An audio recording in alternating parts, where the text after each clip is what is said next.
கலியுகத்தின் முடிவே எப்போது என்று உன்னால் கூற முடியுமா? அட சொற்பனே, சொல்கிறேன் கேள்.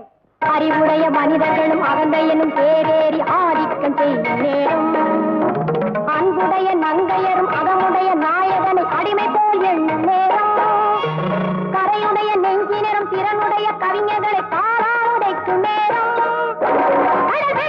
பெருகி காற்று புயலாகவும் கலியுகம் முடியும் நேரம், தருமனரி பொய்த்தன தாய குலமாடுவது தாராது போகும் நேரம், பணியுடைய முரடர்களும் படையுடைய தலைவர்களும் தலை தூக்கி நிற்கும் நேரம், ஆகி கால நெறி தவறாகி கருணை பறிபோகும் நேரம்,